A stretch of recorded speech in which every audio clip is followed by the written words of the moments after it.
KPK mengaku nyaris membekuk ex-caleg PDIP Harun Masiku di luar negeri. Namun upaya tersebut gagal lantaran adanya tes wawasan kebangsaan atau TWK untuk para pegawai KPK.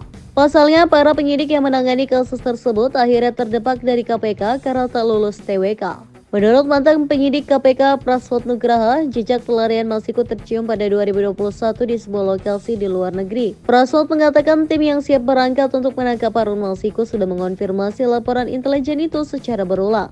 Para penyidik KPK pun meminta surat tugas kepada pimpinan KPK mengingat operasi yang akan dilakukan berlokasi di luar wilayah Indonesia. Akan tetapi ketika Praswat dan rekan-rekan melaporkan operasi penangkapan Harun Masiku, tiba-tiba KPK memutuskan menonaktifkan sejumlah pegawai, termasuk penyelidik dan penyidik yang disebut gagal lolos tes wawasan kebangsaan atau TWK.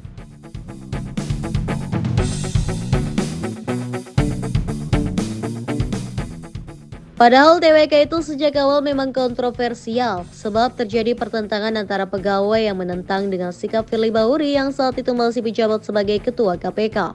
Meski pelaksanaan TWK ditentang oleh sejumlah pegawai dan kalangan masyarakat sipil lantaran dianggap akal-akalan buat mendepak para penyelidik dan penyidik yang menangani kasus Harun, tetapi Firly berkeras melanjutkannya. Bahkan kalangan pegiat anti korupsi beberapa kali melakukan aksi unjuk rasa menentang pelaksanaan TWK. Karena dianggap sebagai rangkaian dari upaya pelemahan KPK setelah melakukan revisi undang-undang, akan tetapi pemerintahan Presiden Jokowi mengabaikan keberatan itu dan melanjutkan TWK. Alhasil, sejumlah penyidik KPK seperti Novel Baswedan, Yudi Purnomo, dan Paswat didepak karena tidak lolos TWK.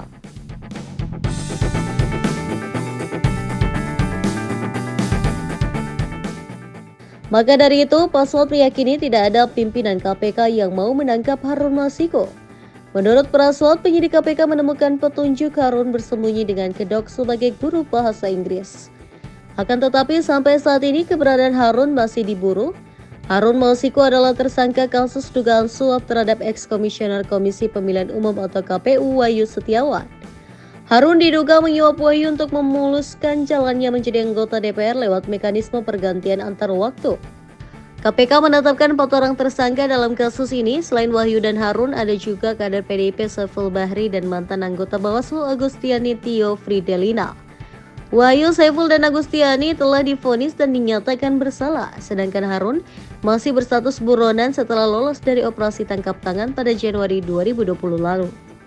Ini Harun Masiku, buronan KPK sejak 17 Januari 2020. Kabar terbaru, Harun dikabarkan berada di Kamboja dan sudah berganti kewarganegaraan. Tapi, sampai sekarang Polri belum terima informasi dari Interpol Kamboja terkait Harun. Sebelum kabar ini, Harun juga pernah dikabarkan jadi marbot masjid di Malaysia. Bahkan ada dugaan dia dibunuh tapi belum ada konfirmasi kebenarannya. Tahun 2009, Harun Masiku jadi tim sukses SBY. Tahun 2014, Harun Masiku nyalek dari Partai Demokrat. Tahun 2019, dia pindah ke PDIP dan nyalek lagi, tapi nggak lolos. Walaupun nggak lolos, tapi dia diusulin PDIP untuk jadi pengganti Nazaruddin Kimas, caleg PDIP yang meninggal sebelum pencoblosan tapi lolos ke parlemen. Sebelumnya, kewenangan untuk pilih pengganti caleg yang meninggal itu ada di KPU, tapi PDIP gugat aturan itu ke MA supaya kewenangannya ada di partai. Dan gugatannya dikabulin, jadinya PDIP bisa pilih Harun sebagai caleg pengganti. Tapi tahun 2020, Harun jadi tersangka KPK dalam kasus suap komisioner KPU Wahyu Setiawan. Harun diduga kasih uang senilai 600 juta rupiah sebagai ongkos untuk memproses Harun jadi pengganti caleg Nazaruddin Kimas yang meninggal dunia.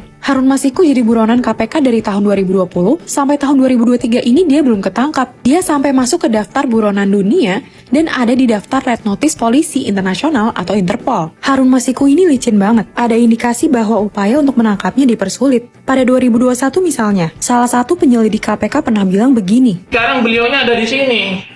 Udah masuk ke Indonesia. Tapi saya sudah keburu keluar SK 652. Suruh menyerahkan. Jadi kalau SK-nya dicabut bisa langsung ditangkap ya? Saya tangkap. Kalau kata Indonesia Corruption Watch, KPK nggak akan tangkap Harun menjelang tahun politik karena bakal ada elit partai politik besar yang terseret kasus ini. Waduh, bener nggak ya? Udah 3 tahun Harun Masiku kabur jadi buronan. Kira-kira Harun kabur kemana ya? Apa jangan-jangan dia jadi kayak Dora?